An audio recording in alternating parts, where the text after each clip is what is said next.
Alright, so this is the last video for doing the pattern draft. So far you've learned to make your pant legs and balance out your inseams and crotch level lines. Now we're going to start working up into the waist area along with your darts, side seam, waist. And then eventually we're going to cut and sew this in muslin, and then you can do a test fitting back on yourself, your client, or to your pant form. Alright, so let's just take a quick look back at what we've done so far. So at the knee level, the leg is evenly distributed on both sides of the grain line. The inseams match and have the same curve to the crotch. The side seams are balanced, and the width down at the ankle to side seam is the same measurement. So everything in this area is balanced and ready to go. Now what we're ready for is we're going to start working up into the waist area. And this is where we're going to have darts and a waist slope and side seam curves. And this is going to all fit custom back perfectly to yourself or your client.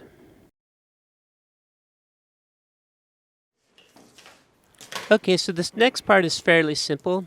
Basically, we just want to continue the grain line now going up into the waist area. So just take a measurement from center front to the grain line and repeat that in the waist area so you can square this out. We want to do the same thing again for the back grain line, but this one's a little more tricky. Here I'm taking the measurement from center back to the grain line, and I want to bring that up into the waist area. If you look at the green dotted line, you'll see this is the original center back, not the curved new center back. So you're going to want to make sure that your measurements are coming from the old center back line, which is straight, and then you can square up parallel with that one.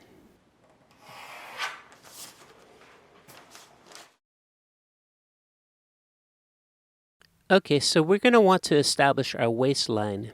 So follow your crotch curves up to the top where you have the center front and center back at waist. As you recall, I added that little 3/16 to these four corners, but I made no changes to the side seam at waist. For the first one, let's connect the center front waist to the side seam waist using a straight line. And then we'll continue side seam at waist to center back. And you'll notice with your ruler that it's two different angles. Now, as you recall, I was talking about how the front is a little bit higher than the back. This is correct because each person will have a different waist level.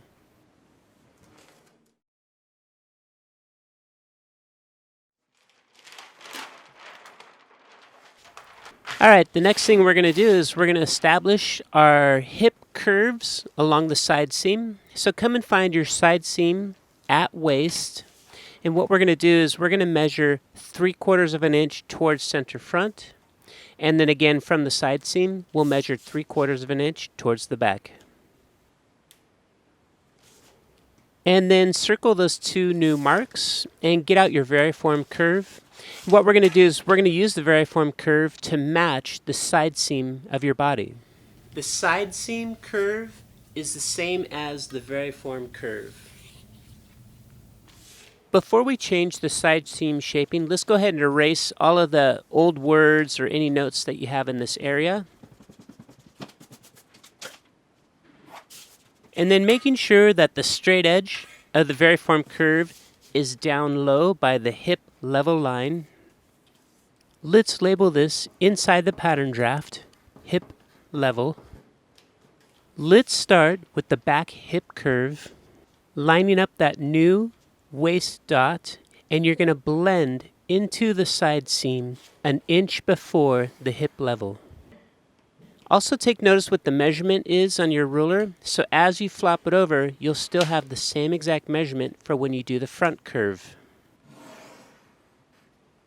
Again, the front and the back should be the same curve, and it should blend into the side seam an inch above the hip level line.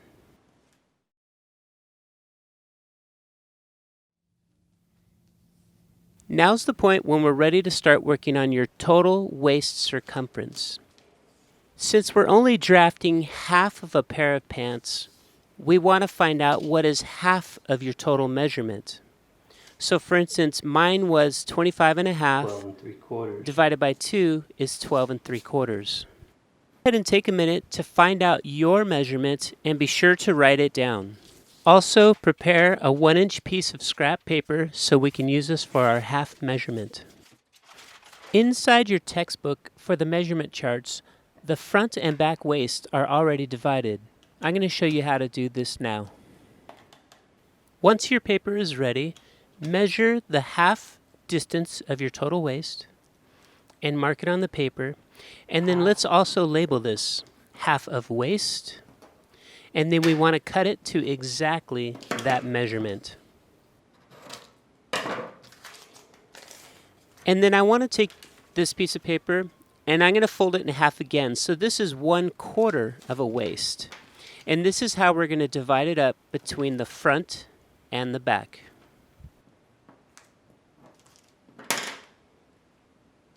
And then there's only one last adjustment that we need to make. If you recall, we had moved the side seam 1/4 of an inch towards the back. The distance from center front to the side seam will be 1/4 inch larger than the distance from center back to the side seam. We need to make the same adjustment here at the waist level. So this is your side seam of the waist, and we're going to move it 1/4 of an inch towards the back. So go ahead and mark this in red, and then be sure to erase the old pencil mark.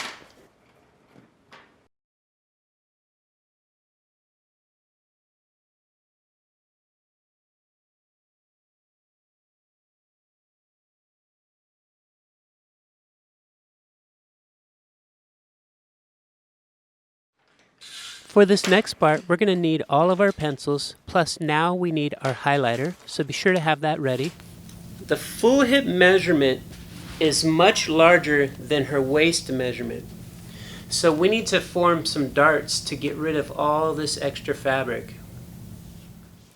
Starting with the front, let's go up to the waist area, and we're going to start working on establishing our darts for the waist. The first thing we need to do is here at center front waist, we want to align our piece of paper and then come out to that red mark, which was the 1/4 of a waist plus 1/4 of an inch. Put this red mark onto your draft, and then using a highlighter, go from the side seam back to that new red dot. This is the extra fabric we need to get rid of. Let's do the same thing here by starting at center back and working our way towards the side seam. So go ahead and align your paper at center back, and then come out to the same red mark from your paper and mark blue onto your draft and highlight in yellow along the draft in between the blue mark and the side seam. So again, we measured from center back out to the 1/4 of a waist, and then the fabric left over we're going to turn into 2 darts.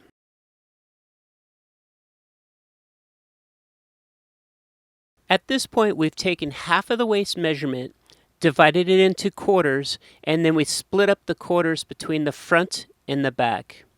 Now what we're going to do is let's focus on the front, and we're going to divide the extra fabric into 2 darts. Using a clean new piece of paper, let's go ahead and highlight that area onto the paper, which is our extra area. So this will go from the edge of my paper out to the pencil mark, and we're going to divide this into 2 darts. Let's label this paper front and then fold it in half. This is going to be our 2 different darts. On the right side of the half, label it A, and on the left side, label it B.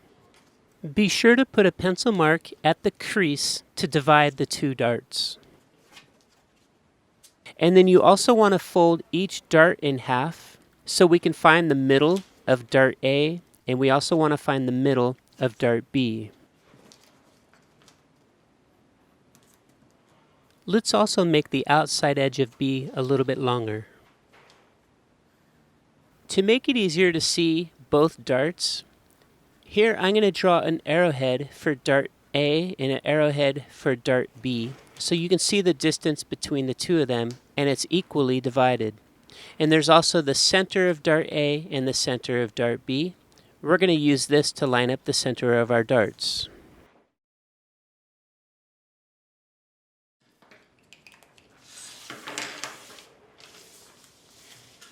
Turn your paper sideways so center front is close to you. And let's go ahead and label center front here in the waist area and also grain line. I also want to label side seam for the front and the back side seam, and then move over to the back grain line. So be sure to go ahead and label all of your locations now in the waist area. So now rotate your paper up, and starting with dart A, we're going to align this perfectly on the grain. So the center of dart A will be aligned with the center of the grain line. Now we also want to mark the outside edge on both sides of dart A.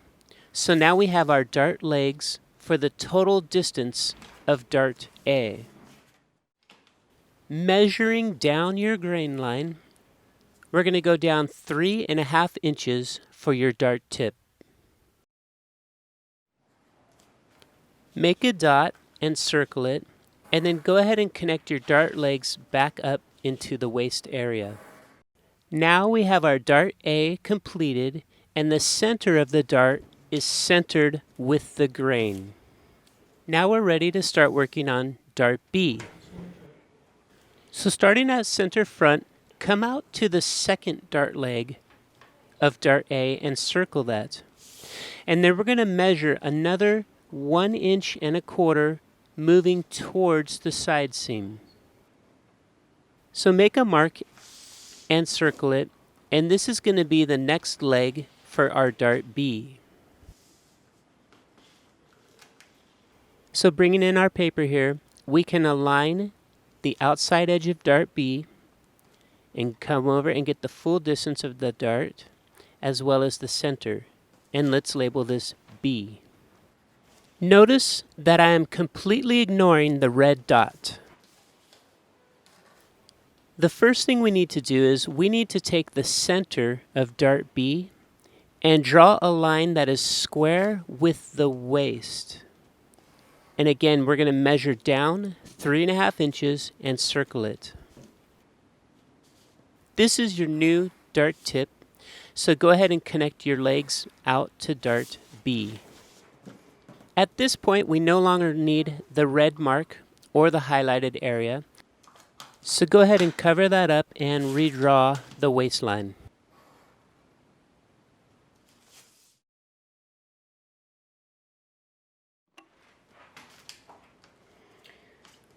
Now we're on to the back dart. Okay, so now we're ready to divide up the back dart. Come on over to the blue mark close to the side seam, and with a new piece of paper, get the same highlighted area plus mark where the side seam is. And then we can use this to divide in half and split this into 2 back darts.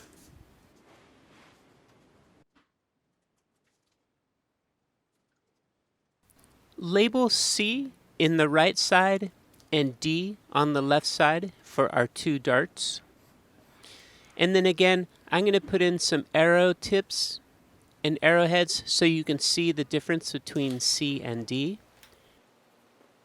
And then we want to find the center of dart D, and then we'll do the same for finding the center of dart C. So now we have our back dart split into D and C, and we have the center of each dart. Go ahead and do this now.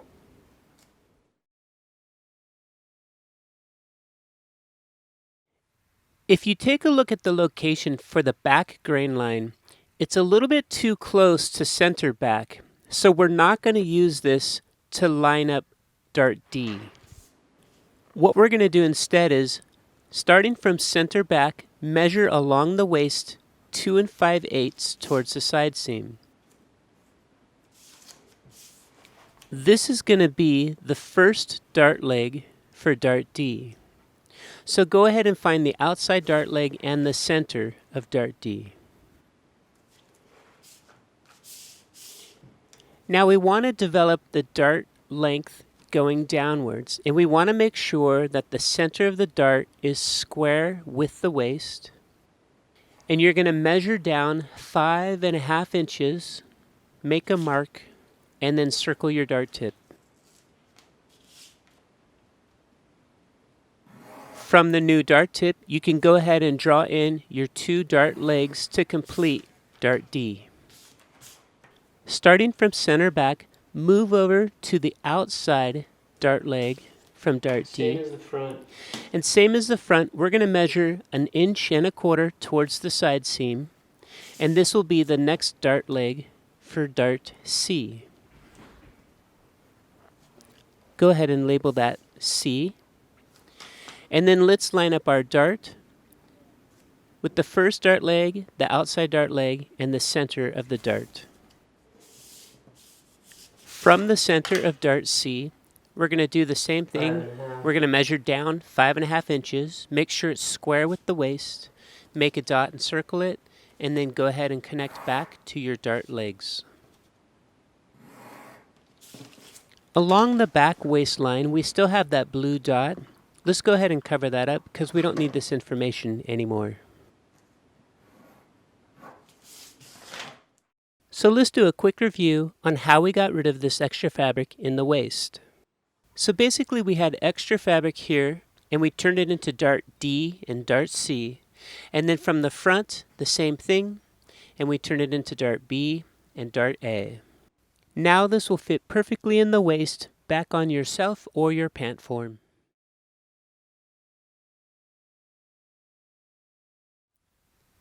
Congratulations! At this point in the draft, you've done all the hardest parts. You basically now have a pant pattern that fits you or your pant form perfectly. And what we need to do now is we're going to start cleaning this up so we can add seam allowances. What I'm doing here is I'm erasing any lines that extend beyond our seam lines. Go ahead and do this now.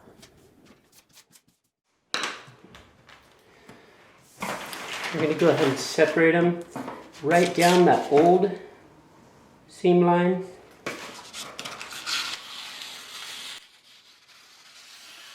When you get up to the crotch area, you have to be extremely careful because we're going to now separate the front from the back directly. So be sure to cut perfectly right along that side seam line. At the top of your pattern, you can go ahead and cut away any extra paper, but make sure you leave a good 3 inches above the waist.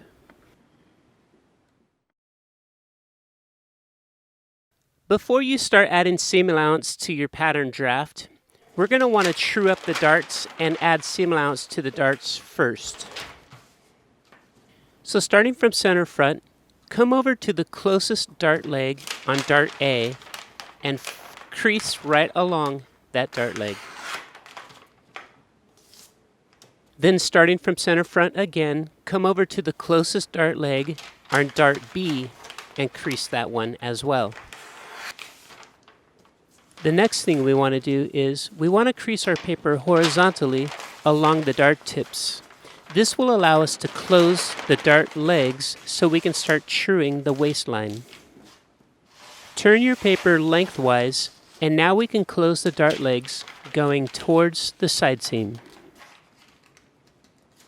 We want to tape our darts closed using the Scotch Magic Tape. This tape is great because it will not stick to your hot iron, and also you can write on top of it. As well, this tape is easy to tear along the length grain. So when you tape your darts down, be sure to tape it lengthwise. Let's do the same thing for dart B. Take out your French curve and have the straight edge of the French curve towards the side seam. And we're going to go ahead and true up and blend these darts. And then I want to flip the French curve over and check the blend moving into the center front. Also keeping in mind that the last 1/2 inch of center front needs to remain square. Make sure not to change the straight edge between the 2 red arrows. Let's add 1/2 inch seam allowance along the waistline, following this new waist curve. And always do this while the darts are still closed. Along center front, we're going to add 1-inch seam allowance. This will be for our zipper, and make sure that it's nice and square with the top edge. Once you have completed the waist seam allowance, let's go ahead and cut this out, and make sure you always cut it while the darts are still closed. Now, because we use the tape going lengthwise, it will be easy to tear along the tape and open up your darts again.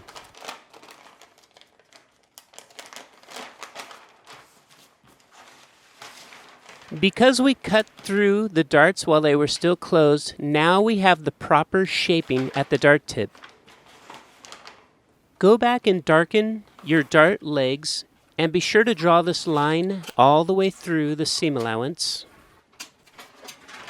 And you will see now, these are your dart leg notches. As well, the center of dart A is your grain line. So let's get the arrowhead up to the seam line.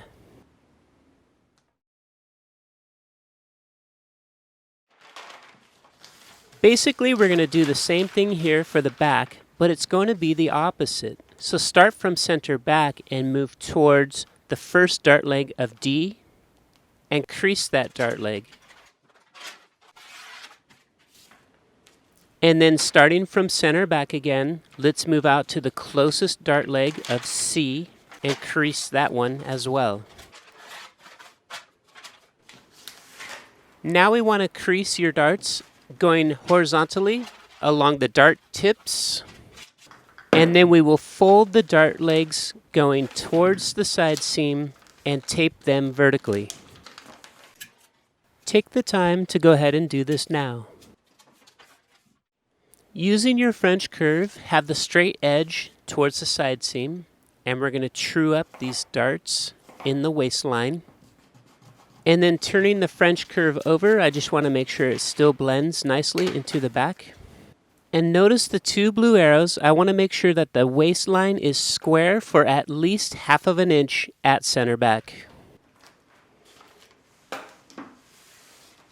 Let's add 1/2 inch seam allowance to the waistline, and always do this with the darts closed. Along center back, all we need is 1/2 inch seam allowance, and then again make sure that it is totally square for at least 1/2 inch following along the waistline. To finish your dart, let's go ahead and cut this out while the dart legs are still taped closed. And now you can see your new dart tip shaping. Same as we did on the front, we want to darken in the dart legs all the way through the seam allowance. And these lines will now become each of your dart leg notches. And finally, come over to your back grain line, and let's add an arrowhead all the way up to the waist seam. At this point, we're ready to adjust our seam allowance to allow for making a zipper. Eventually, we're going to cut and sew this in muslin so you can do a test fitting back to yourself or your pant form. And all you're going to need to do is just pin the fronts together. But what we're going to do on our pant draft is we're going to pattern make an actual mock fly zipper, the same that you would use for final fabric. The first thing I want to do is I want to erase any other extra information outside of the seam lines. Following along the hip level line at center front, go ahead and draw a small square and darken it in. This is going to be our new zipper stop location. We want to extend our 1-inch seam allowance along center front, going just below this zipper stop location. And then you will curve this into center front. Below this mock fly, we still need to add 1/2 inch seam allowance for the front crotch curve. So go ahead and get that now. While I'm down in this area, I'll go ahead and start adding some seam allowance to my inseam as well. Notice here in the green where there's 1/2 inch seam allowance, and in the yellow it's 1 inch seam allowance. We want these to now blend in to just 1 seam allowance. So go ahead and erase all the extra information and make these 2 lines come together. Now that you understand the final shaping of the seam allowance, the next time you do a pattern draft, you can do it with less lines. Now that we have our mock fly completed, we just need 1/2 inch seam allowance everywhere else. Taking a closer look, as you come up into the side seam area, there's no more paper left over to add 1/2 inch seam allowance. So what we're going to want to do is we're going to want to have some scrap paper to use to fill in this area. So what I'm going to do is I'm going to go ahead and add my 1/2 inch at the ankle level and the straight edge of the inseam and the side seam. And now I can see how much extra room I have, so I can tear some paper off about 2 inches wide, and I can add this to the side seam at the hip curve.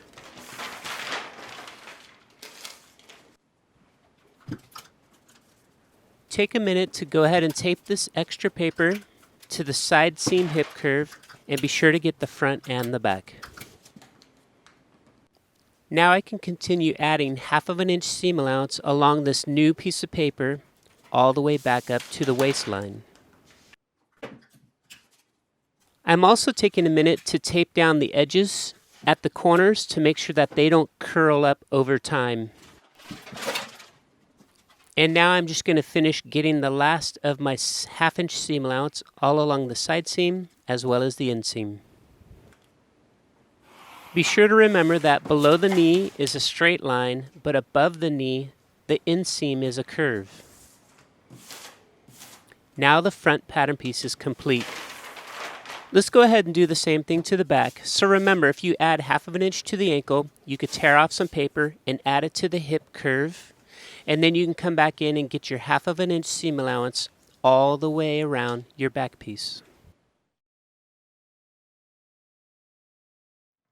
Take a minute to go ahead and sharpen your pencil, and we're going to start adding notches and finishing our labeling. So here along center back, we've labeled CB on the original center back and another CB on the curved crotch, as well as we have some marks here, like I have the word 1/2 inch. Let's go ahead and erase all of this, and we're going to label this correctly now that your pattern is completed. For the center back line, starting from the knee all the way up to the hip level, go ahead and make this nice and dark. Going below the knee level, we do not need any more of the center back line. And here, I'm making sure that the center back is nice and dark going into her lower back. Along the center back, at crotch level, let's label this. And then using a ruler, I want you to go from the center back above the hip level and through the word center back, and then below center back down towards the knee level. If you notice, your ruler will take 2 different angles, and this is okay for the back of your pants, shorts, and skirts. Along the back crotch curve, find the middle, and we want to square 2 notches about 3/8 of an inch apart. Make sure that they are totally square to the seam line. Now let's get a notch for your back inseam. Come over to the knee level, and just an inch below that, let's do another double notch, 3/8 of an inch apart, and make sure that they are square with the inseam. Again, this double notch on the inseam is below the knee level. Follow the knee level out to the side seam, and we're going to put a single notch at the side seam. This notch should be square with the side seam, so it is not the same straight edge as the knee level. The side seam is a long distance for sewing. I've already made a single notch at the knee level, and I'm going to do another single notch up here at the hip level. If you haven't already, be sure to label hip level on the back pattern piece. And then out in the side seam, let's go ahead and put a single notch.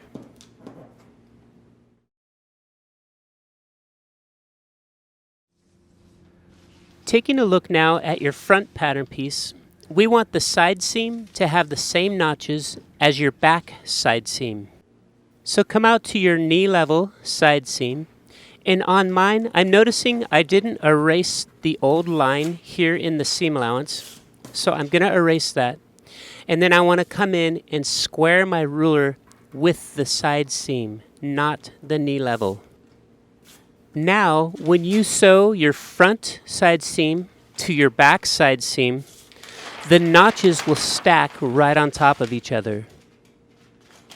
It's very important that your notches are 90 degrees to the seam and have nothing to do with that knee level line.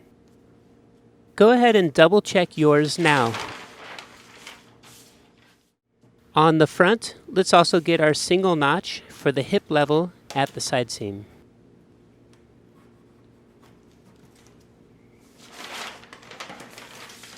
So let's switch your pattern pieces around. Here I have the back closest to me and the front further away. If you recall, I did a double notch at the inseam just below the knee on the back. We want to have the exact same notches here on the front. So go ahead and take the front and put it on top of the back. And we're going to line up the knee level and the ankles, and of course the inseams. And then double check that the inseam are stacked all the way back up to the crotch level. Now what I can do is, where the double notches are on the back, I can scratch with my fingernail and they will transfer onto the front pattern piece. Now that it's on the front, we can go ahead and use our ruler to square and darken the notches. And then double check one last time by putting your inseams together, and the double notches should be right on top of each other.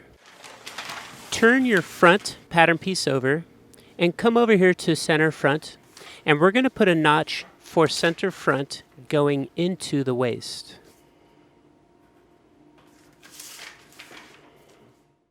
This is going to be the full length of your zipper. Sometimes you might end up making a pair of slacks with no back pockets, or maybe a skirt and you want a zipper in the back. So what we're going to do is we're going to have the exact same zipper stop down here at the hip level and center back. So draw a small square shape and make it dark, and make sure it is on the hip level and on the crotch curve. The zip stops are lined up with the hip level because in order to get your pants on, you have to be able to unzip them all the way down to the fullest measurement on your hips.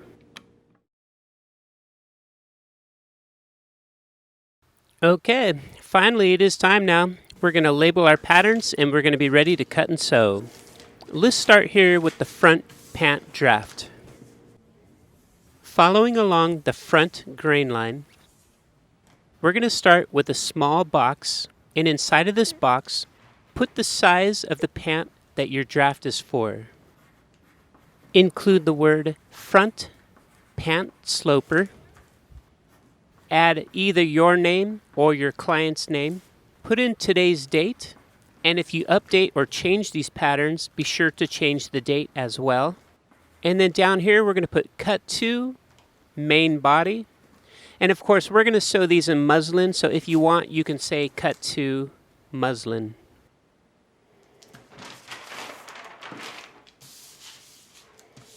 So coming over to your back piece, find the grain line.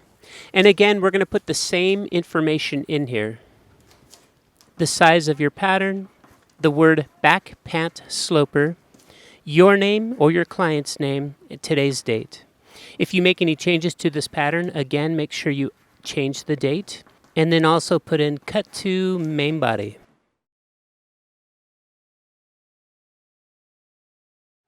Let's make a final review of your patterns. So remember that these are slopers, and this goes all the way up to her waist. Normally pants won't be worn as high, so eventually you're going to shorten down the waist and put in a waistband. Also, some companies will take the amount of the dart and change them so the front one's a little bit larger and a little bit longer than the second one. In the back, some companies might prefer to make it just a single dart, so they'll combine both darts D and C. You can also see that this is a pair of shorts if you bring it down to the knee length. Also, now we have a pant block which you can turn into a skirt block by eliminating the crotch curves and just keeping center front and center back. So far what we've done is perfect for a sloper, but obviously there's a lot more you can do by adding pockets, zippers, waistbands, belt loops, and making the legs a little more tighter, or down at the knee you might have a boot cut in the ankle. You can learn all these through the book and as you do more and more pattern drafts. Moving on to the fourth video, you're ready now to cut and sew and do a test fit back to your dress form or on yourself.